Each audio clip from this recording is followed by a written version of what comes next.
Now we're going to divide the work by different death types and different timelines as well as different surfaces. So the different death types are homicide, suicide, natural death, and accident. Different timelines is less than 24 hours. What do I mean by different timelines? Different timelines means when the body was found. When the client calls you or you are getting a job, you should understand that how long has the duration been since the body was found and to the time that you've been called. So is it less than 24 hours, 24 to 48 hours, more than 48 hours, but less than 7 days, more than 7 days and less than 2 weeks, and lastly, more than 1 month.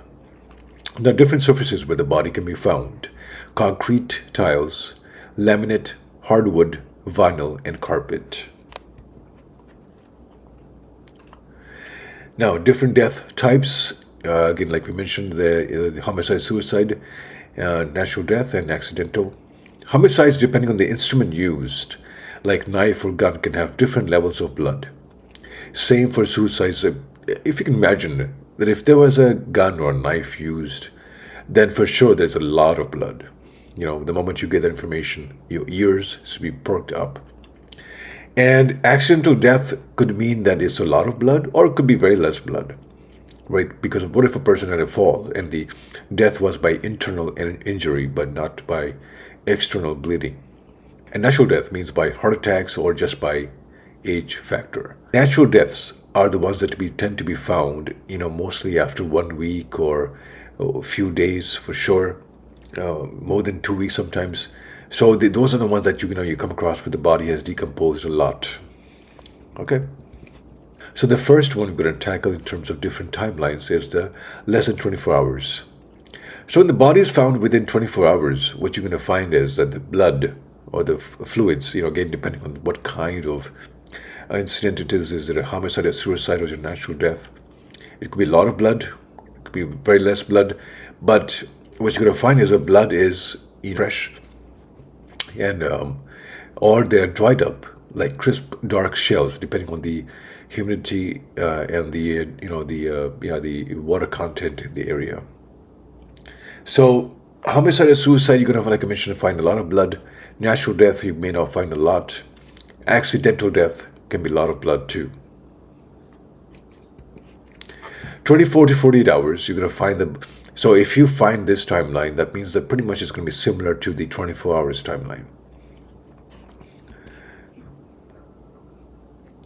And more than 48 hours, but less than 7 days. In this timeline, if you go to a job site, there's a huge probability that you're going to find, you're going to find maggots and dead flies. And blood and, the fluids over there, become more solidified. It's almost like attached to the floor in a way. And again, depending on the type of death, it could be homicide or suicide, it could be a lot of blood. Natural death may not be a lot of blood, but very less. Accidental death, again, could be a lot of blood. And for sure, now you're going to start to get a hint of the odor, death odor. And more than 7 days and less than 2 weeks, the first thing that can be, the difference between the previous timeline is the strong odor and the many dead flies. And of course, the maggots too. And in the previous scenario, and also in this scenario too, there's something that they've used to cover up the area, the impacted area, like maybe a carpet, a piece of rug or a towel or whatever it is. And then once you lift it up, for sure, you're going to find many maggots, live maggots underneath it. And lastly, the more than 1 month timeline. This timeline is going to be the same like the 2 weeks timeline with this very strong odor. And maybe the maggots over here may have been died by now. Again, depending on the air situation, the quality, the humidity, and the air conditioning going on, whatnot. So one thing is this, guys, you have to understand that death or any kind of odor persists more or is stronger when there's a hot climate. Whereas cold climates or in cold situations, the odor is not going to be present so strong. I've been to job sites where the person passed away more than 1 month, but the air conditioning was just so low that there was hardly no odor at all. I was so surprised.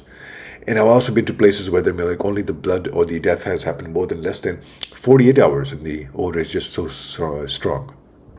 So it can vary a lot, but this is the general concept, the general timeline that I mentioned to you. If it's less than 24 hours, you're going to find the blood to be in crisp, dark, like shells, or it's going to be like, again, depending on the humidity, it's going to be, very fluid, very runny blood.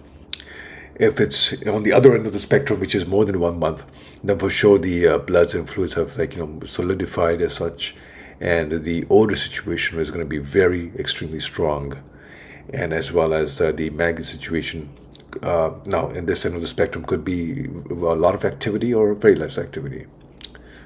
So that's it, guys. I'm going to continue with the next part of the death cleanup, which is the different surfaces where the body can be found and how to deal with it.